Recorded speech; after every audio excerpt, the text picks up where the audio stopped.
Energía de este día martes, iniciamos ya la emisión política del Comercio TV. Así es, Robert, amigos, gracias a quienes se unen a nuestra señal para informarse, como siempre, con lo más destacado. Y siempre bien informados. Si bien la pandemia del COVID-19 terminó, ¿qué ocurre con las contrataciones laborales? Así es, así también con la reducción de la jornada que se aplicaron con la Ley de Apoyo Humanitario. Bueno, vamos a contarles. En el mes de mayo, la Organización Mundial de la Salud y en Ecuador el Comité de Operaciones de Emergencia pusieron fin a la pandemia de la COVID-19. Pero, ¿qué pasa con los contratos emergentes o la reducción de jornada de trabajo que se aplicó con la Ley de Apoyo Humanitario? Es una ley condicional. Para su uso, una condición. El uso está vigente, pero la condición es inexistente. Entonces, el momento en el que ya no hay la condición, ya no la puedo poner en marcha. Yo en este momento no te puedo reducir tu jornada laboral, yo no te puedo decir nos vamos a sentar a conversar respecto de tu salario para preservar tu fuente de empleo porque ya no hay pandemia. La experta laboral Vanessa Velázquez indica que es responsabilidad de las empresas revisar estos contratos emergentes. Yo ingresé a trabajar con contrato especial emergente en septiembre del 2022, cuando todavía había vigencia de la ley. Ese contrato por naturaleza va a tener hasta un año de vigencia. Lo que no va a poder ocurrir es lo que la ley preveía, que este contrato podía ser renovado por un año más. Este contrato se va a tener que convertir en un contrato indefinido. También pone sobre el escenario otras situaciones, como que a un trabajador se le haya reducido su jornada laboral y su salario. Este trabajador, si es que tuvo reducción de jornada y terminó la vigencia de los 2 años, este trabajador ya debe estar con su trabajo absoluto de 8 horas y percibiendo la remuneración básica. Si es que todavía estaba en vigencia la reducción y precisamente en ese momento termina el uso de la Ley de Apoyo Humanitario, de igual manera termina el uso de la reducción. Es decir, hoy por hoy no deben existir trabajadores en el Ecuador con jornada reducida. Hoy por hoy no deben existir acuerdos de preservación de empleo y hoy por hoy no se pueden celebrar ya contratos especiales emergentes. Ahora, ¿qué ocurre con los empleados que se acogieron al teletrabajo? Es una modalidad que se genera en esta ley, pero que se va a seguir usando porque no te pone como condición que exista una pandemia para que el trabajador o el empleador puedan acordar hacer teletrabajo. El trabajador tiene que seguir en teletrabajo, pero con jornada completa. Ya no puedo aplicar reducción, ya no puedo disminuir remuneraciones. Informó Valeria Navarro.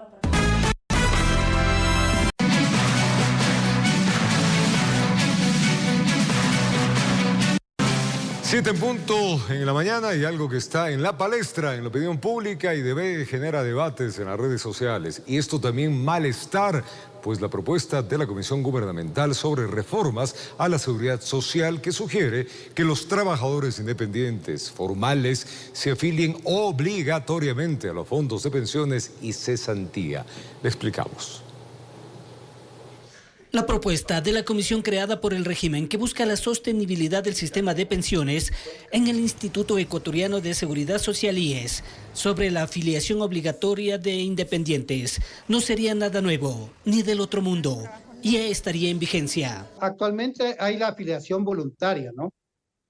De las personas independientes que lamentablemente en la legislación han ido creando una serie de conceptos para referirse a lo mismo, pero son afiliados por cuenta propia, que es lo más correcto, o afiliados voluntarios, ¿no?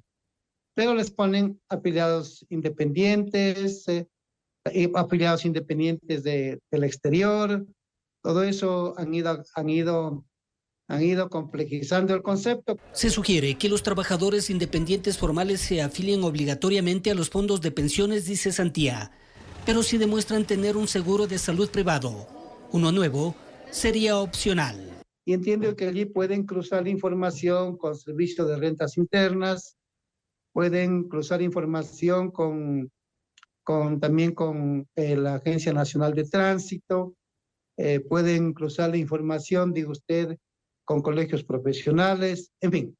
O sea, mecanismos hay para que el seguro en este caso los obliga, con lo cual ya no sería afiliación voluntaria, sino una obligación, una afiliación obligada. Henry Llanes, representante de los afiliados y jubilados del IES, avisó acciones legales de aprobarse los cambios. Los profesionales pueden recurrir a recursos de protección porque no se los tiene que obligar a que tienen que afiliarse, ¿no? Iniciativa que al parecer más tiene voces de rechazo que de aceptación, informó Héctor Romero. La Cámara de Industrias de Guayaquil y abogados corporativos se pronunciaron a favor y en contra del nuevo decreto de ley emitido por el presidente de la República, Guillermo Lasso, esto sobre la reestructuración empresarial. A la Cámara de Industrias de Guayaquil no le convence el nuevo decreto ley de carácter económico urgente emitido por el presidente de la República, Guillermo Lasso, para resolver el problema de liquidez empresarial.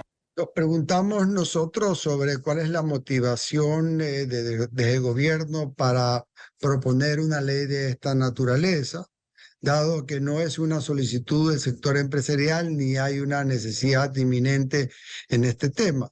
Es una ley muy compleja, tiene errores de forma y de fondo. Por otro lado, el abogado corporativo y exintendente de compañías de Esteban Ortiz indica que la propuesta normativa sí es urgente y una boya salvavidas para las empresas. Compañías que tienen problemas financieros, las compañías que tienen problemas de liquidez, pero son solventes, es decir, atraviesan un problema de flujo, de pagos, ahorita, este rato, ¿no es cierto? Pueden acogerse a un procedimiento concursal o podrían acogerse a un procedimiento concursal que les permita tener este tanque de oxígeno, proteger el negocio y que al final del día, después de llegar a acuerdos y sino llegar a reestructurar los pagos. El decreto ley se justifica, entre otras cosas, como un mecanismo económico para afrontar la llegada del fenómeno del niño. La afectación para el sector privado van a ser de 8.000 millones de dólares. Entonces, si yo mato a las compañías y no les permito que accedan a la protección concursal, pierdo una fuente de trabajo, pierdo una empresa, un negocio.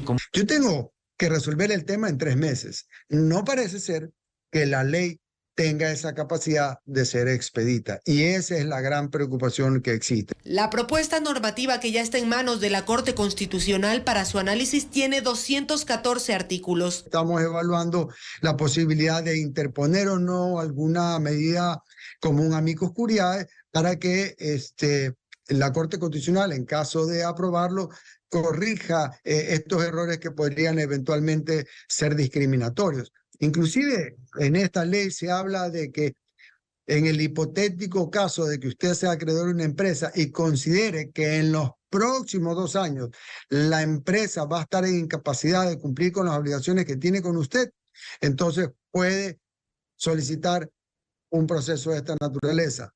Entonces, hay muchos elementos subjetivos que en la práctica se hacen difíciles de probar. Informó Valeria Navarro. Escuchen bien, amigos, investigaciones recientes aseguran que en el Ecuador se lavan más de 3.500 millones de dólares cada año. Este enorme monto financiaría las operaciones de varias organizaciones criminales que operan dentro y fuera del país. ¿Qué medidas puede tomar el Estado para frenar este delito? Vamos a contarles en el siguiente informe.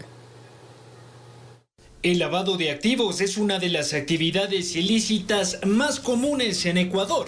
Las organizaciones criminales, indican expertos, han creado un oscuro sistema financiero que estaría blanqueando poco más del 2.5% del Producto Interno Bruto del país. Más o menos el Ecuador lava 3.500 millones de dólares anuales. Las principales actividades delictivas que están detrás del lavado de activos son el narcotráfico, la corrupción, el contrabando, el robo de vehículos y la minería ilegal. ¿Quiénes son los que mayor recursos tienen y necesitan lavar el dinero? Son las organizaciones de crimen organizado transnacional, los diferentes carteles, las estructuras delictivas, que necesariamente los que están dedicados al narcotráfico necesitan lavar y limpiar el dinero. La Unidad de Análisis Financiero y Económico UAFE recibe más de 200 reportes de actividades sospechosas cada mes. Expertos creen que los grupos criminales constantemente buscan esquivar el control estatal. Entonces, ¿a través de qué lo hacen? Lo hacen a través de empresas que compran en el área inmobiliaria, en el área de la compra de vehículos. Para fortalecer la vigilancia y promover la transparencia económica, Analistas sugieren potenciar con personal y recursos a esta institución. Tiene que haber una organización bien estructurada, con todos los lineamientos, con personal técnico, con capacitación, con recursos, con tecnología, con infraestructura, que le permitan hacer este tipo de investigaciones para ir desmantelando las organizaciones delictivas. En abril del 2023 entró en vigencia la reforma a la Ley Orgánica de Lavado de Activos, que establece alertas de investigación para las cuentas que registren ingresos mensuales superiores a los $10,000. Informó Álvaro Terán. Alrededor de $300,000 ascendería el supuesto perjuicio por contratos de venta de uso de marca a través de franquicias que no se habrían llegado a concretar. La denuncia ya fue puesta en la Fiscalía. La esperanza de días mejores motivó a María José Mayorga a invertir $30,000 para tener acceso a una franquicia, sin imaginarse que un supuesto contrato de venta y uso de marca sería el inicio de una pesadilla. ¿Qué le ofrecieron a usted? Nos ofrecieron exclusividad en llantas, nos ofrecieron el know-how, nos ofrecieron marketing, nos ofrecieron ventas desde el primer día por el uso de la marca como tal. ¿Y a cambio usted qué dijo? Plata, dinero, $30,000 por una franquicia que no existe. Este no sería un caso aislado, por lo que quieren alertar a la ciudadanía para evitar que más personas sufran lo que ellos están sufriendo. Decían que inclusive algunos de estas personas que están ofertando estas franquicias tienen difusión roja en Interpol. Totalmente. Estas personas tienen más de 11 procesos judiciales y de estos 11 procesos ya ha sido uno procesado. Prácticamente somos 9 franquicias las que estamos afectadas. Más de $300,000 que han estafado a estos señores. En algunos casos les tocó volverse a endeudar y buscar otras alternativas para no cerrar los negocios. Pero no todos tienen esa posibilidad. A mí me ha costado mucho ese dinero a sacrificio a sacrificio a mi familia y préstamos, pagando intereses, que es mucho, que usted se conoce que la banca es para emprendimientos, negocios nuevos, el interés es muy alto. La denuncia ya fue puesta en conocimiento de la Fiscalía. Pero el nombre Tire Master no existe como tal. Es una franquicia falsa y estamos nosotros ahora acudiendo a ustedes medios de comunicación, primero para que no sigan más incautos en la capital ofertando o aperturando este tipo de agencias que no están otorgando los servicios. Y si ya empiezan a legalizarse con una personería jurídica, serán ellos a fechas futuras quienes ofrecerán y entregarán estos servicios. Vía telefónica nos contactamos con el abogado de uno de los supuestos estafadores, quien descartó existir delito. Es que se ha suscrito el contrato mercantil correspondiente. Este contrato tiene obligaciones de las partes, derechos de las partes y todas las obligaciones que de este contrato le corresponde a mi cliente las ha cumplido a cabalidad. Entonces realmente nos extraña que se haya presentado una denuncia penal por estafa. Por estafa, el Código Orgánico Integral Penal establece una pena privativa de la libertad de 7 a 10 años, informó Héctor Romero. Deudas por $8 millones con proveedores y contratistas, más de 5 millones con el CNL, 2.2 millones por planillas de agua potable. Y esto impagas, ¿no? Y más de 70 millones de endeudamiento obligan al alcalde de Durán, Luis Chonillo, a buscar convenios de pago y más financiamiento con el Banco del Estado. Un alcalde amenazado y con la caja municipal en apuros, que no se dobla. A pesar de que las deudas con proveedores y contratistas superan los $8 millones, 5 millones con CNEL, 2.2 por planillas de agua potable impagas y 70 por endeudamiento. Por parte del MEDE nos está a nosotros significando $400,000 mensuales. Para poder pedir a hacer un préstamo necesitamos entrar en un plan de salud financiera, porque estaba la nómina impaga, creo que eran 2 meses, por 2 meses. Entonces ya estamos con la nómina al día. Y que su proyecto bandera para dotar de agua potable a toda la población de Durán, compuesta por 70.000 predios, avanza con la atención a 41.000 abonados y 60.000 usuarios a través de un convenio con Interagua. Por la Asociación de los Tanqueros nos dan ellos contingencias. Tenemos 10 contingencias. Con los fondos que se recibieron y si se hubieran administrado correctamente, sí había la forma, sí había cómo. Pero la ciudad también enfrenta los embates de la delincuencia. Más de 80 crímenes, víctimas colaterales. Construimos un UPC adicional. Lo importante es que también tengamos presencia de la fuerza pública de forma permanente. ¿Cuántas personas nos han renunciado solamente por el tema de amenazas? Al menos tenemos 2 o 3. Y aunque solo tienen el 20% del parque automotor operativo, ya se han movido de cara al fenómeno del Niño. La limpieza de los canales, el relleno de muchos sectores que están anegados. Luis Esteban Chonillo cuenta con un fuerte dispositivo de seguridad. A donde vaya. Con cámara de Javier García, informó Jorge Escobar. El presidente de la República, Guillermo Lasso, cumplió agenda en la ciudad de Guayaquil. Allí realizó la presentación del visualizador del censo penitenciario. Además, firmó el decreto ejecutivo para otorgar indultos a mujeres privadas de la libertad. Desde las instalaciones del ECU 911, hizo el anuncio y presentación de las cifras obtenidas a raíz de la puesta en marcha del primer censo penitenciario a nivel nacional. Arrojan una cifra de 31.321 personas privadas de la libertad en el Ecuador. El 94% son hombres, el 6% son mujeres, son cerca de 1.965, 10% de los PPLs son extranjeros. Los 3 delitos de mayor connotación son el tráfico de sustancias ilícitas, el robo y los homicidios. Y las 3 principales cárceles son la penitenciaría, la Regional 4 y la cárcel de La Tacunga.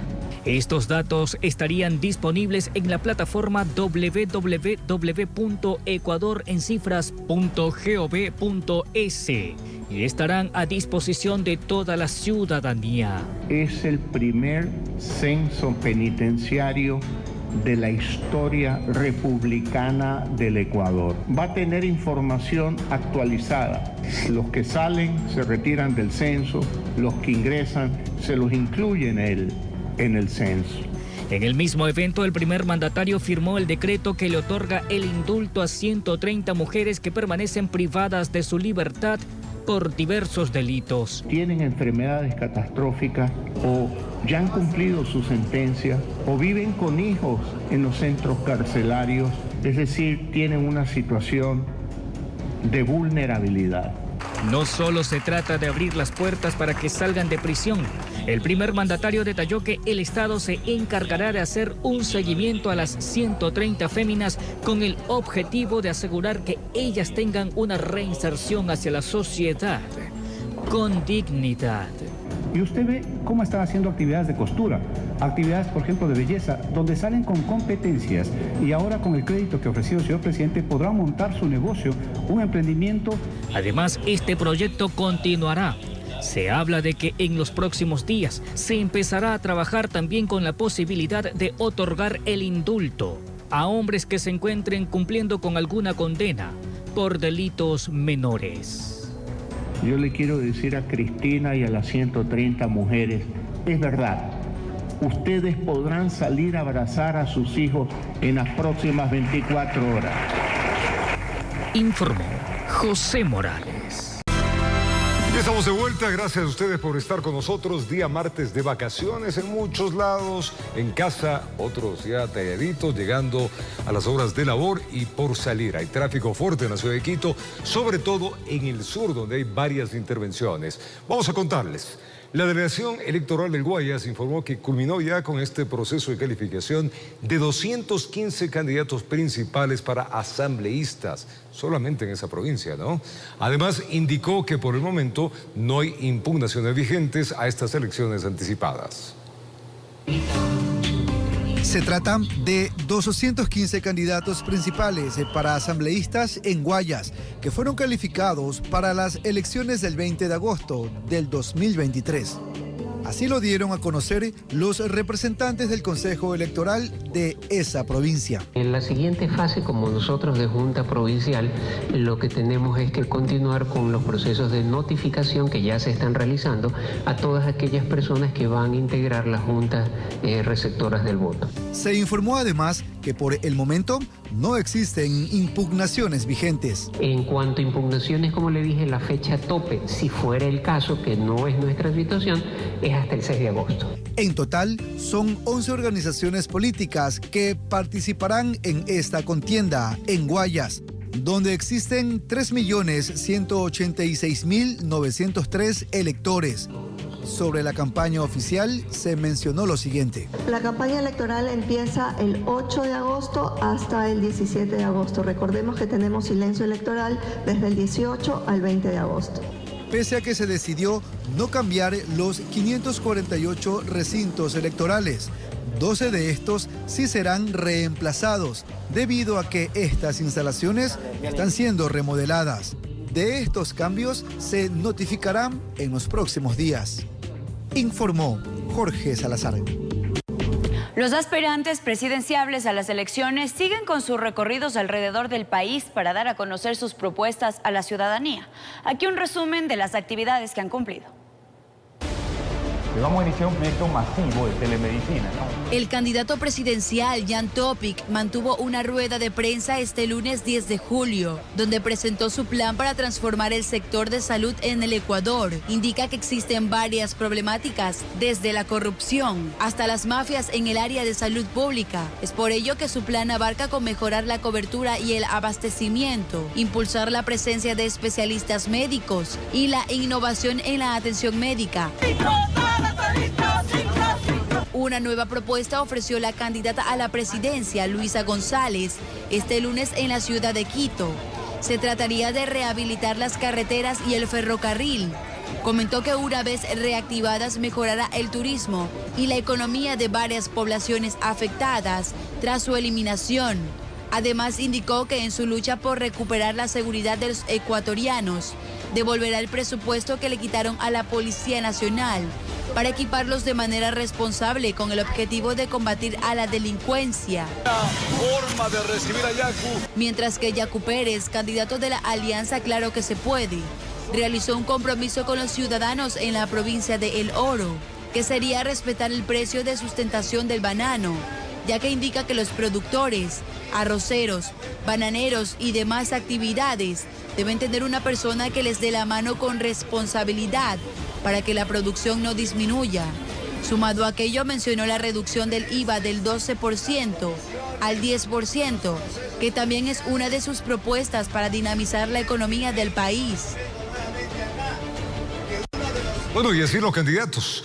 Autoridades del Consejo de la Judicatura y la Corte Nacional de Justicia proponen la creación de una mesa técnica que analice la posibilidad de brindar seguridad a la institución de la función judicial. Entre otras estrategias, también se analiza incorporar el anonimato de los jueces ante la exposición pública.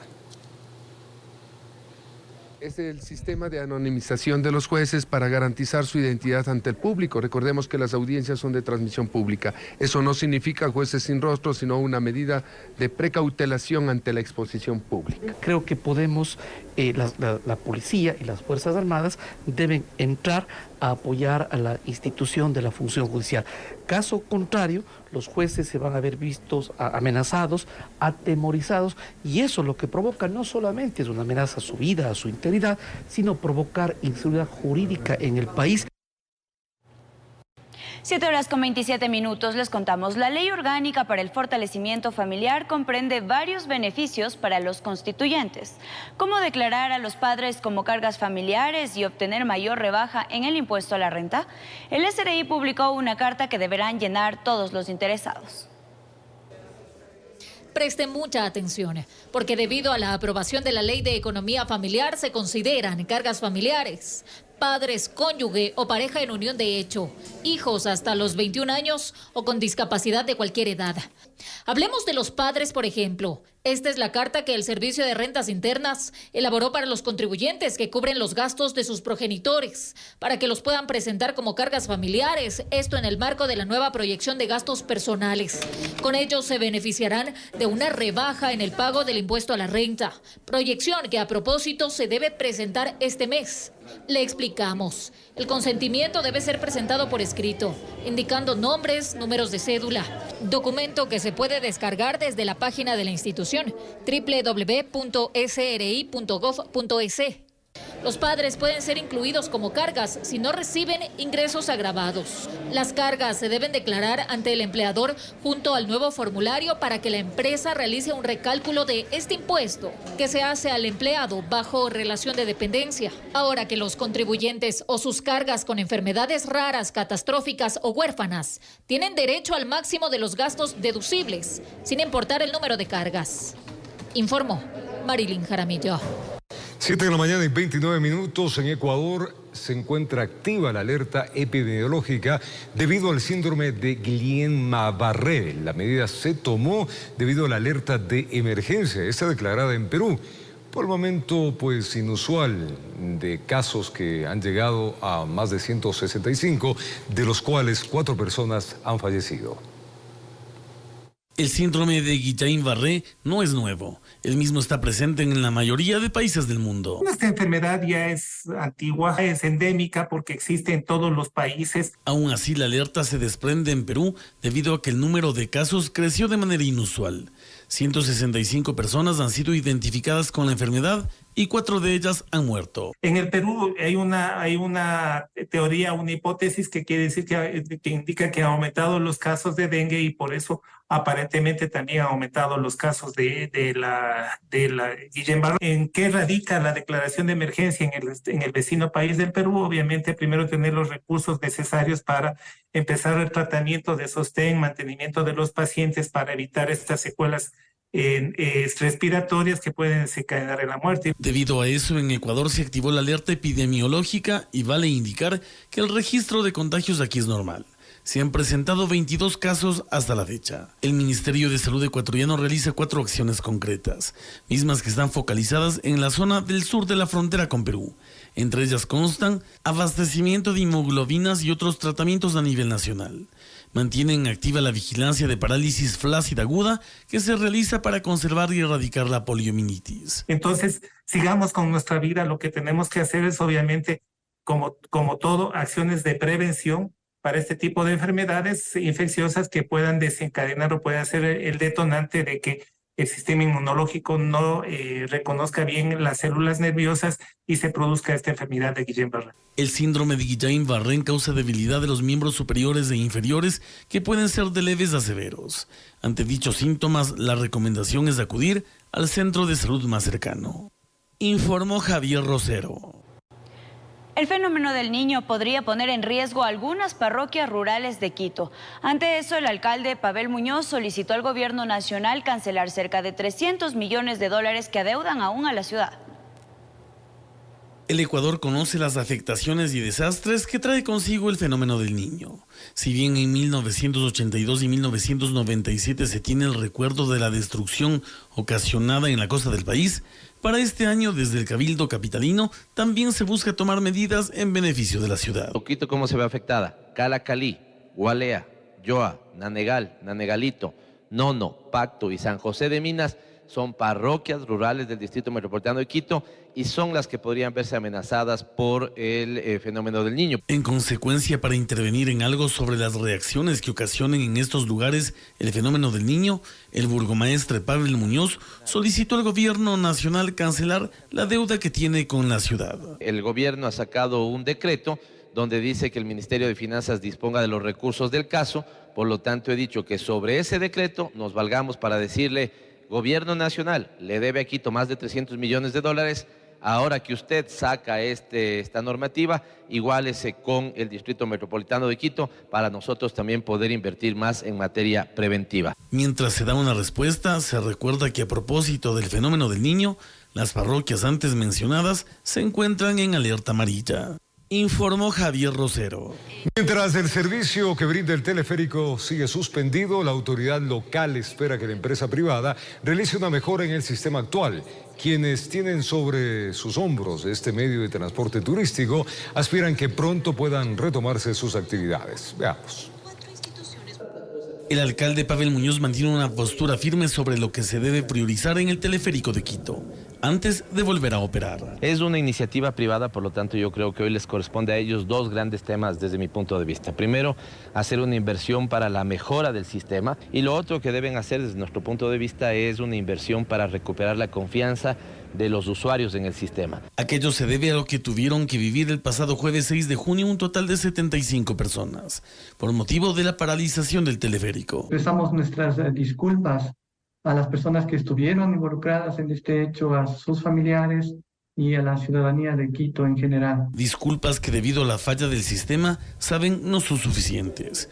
De ahí que afirma el gerente de operaciones del teleférico, están tomando medidas. Hemos iniciado ya la solicitud de una auditoría al fabricante del teleférico, que es POMA, una empresa francesa. Estas auditorías son auditorías de certificación de funcionamiento del sistema y de los protocolos que se aplican. Con ello se aspira que el sistema del teleférico vuelva a operar, mas quien tendrá la última palabra son las autoridades. Si nosotros, una vez que verifiquemos que todo está bien, podemos apoyar en la recuperación de esa confianza, lo haremos, pero de momento seremos muy exigentes en verificar que los estándares de calidad se cumplan, si no, no se levantará la suspensión. Según se explicó, no es la primera vez que se realizan auditorías al teleférico.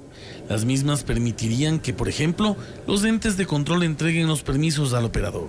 Actualmente tienen todo en regla. Por ejemplo, el permiso de la DUAE está al día, actualizado. El permiso de los bomberos, el permiso de la Subsecretaría de Medio Ambiente. Aún con eso, la falla ocurrida el pasado jueves dejaría notar a criterio del burgomaestre de la capital algunas falencias que deberán ser analizadas. Deberían tener, por ejemplo, a nuestro juicio, una cámara en cada cabina. La bitácora no estaba clara, ellos dicen que sí, pero la bitácora no estaba clara. O tener un sistema de intercomunicación. Si bien por parte del operador estaría el servicio listo para reiniciarse, aún se deberá poner en consideración y, de ser el caso, la aplicación de lo solicitado. Informó Javier Rosero.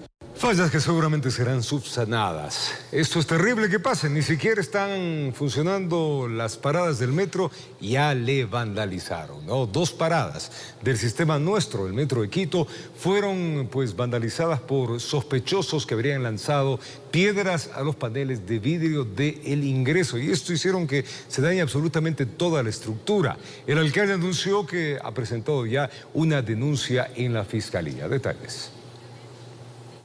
En horas de la madrugada del pasado domingo, sospechosos vandalizaron uno de los accesos a la estación La Carolina del sistema de transporte Metro de Quito. Los paneles de vidrio de la parte superior fueron blanco fácil. Algunos vecinos incluso pensaron que eran disparos. Ahí han lanzado unas piedras, tremendas piedras, a los vidrios de esta estación. No es un hecho aislado. La estación del Metro Universidad Central en la Avenida América también fue vandalizada el mismo fin de semana. La denuncia fue presentada en Fiscalía para las investigaciones. Vieron el reporte, es una parada, se rompió ahí solamente un vidrio, gracias a Dios solo uno. En la de La Carolina tenemos más, o lo que habrá que determinar es que no sea simplemente fortuita. En los paneles de vidrio quedó constancia de los golpes con objetos contundentes. El alcalde informó que ya se han pedido los videos captados por cámaras de vigilancia en la zona para localizar a los responsables. Y ojalá demos con el responsable, porque es inconcebible que en vez de cuidar la infraestructura de la ciudad, que es la infraestructura de todos, algunos se dediquen a vandalizarla. Este tipo de hechos de atentar contra los bienes públicos no son nuevos. Grafitis en vagones y estaciones, hasta un asalto en las cocheras y talleres del metro. Presencia de vigilancia en las paradas y la instalación de cámaras de seguridad son algunas de las acciones a implementar, además de seguir fomentando la cultura metro. Yo creo que la ciudadanía tiene que cuidar nuestros bienes, ya que propiamente pagamos de nuestros impuestos. Porque es un bien general y están destruyendo lo que es de todos. Informó Priscila Cadena.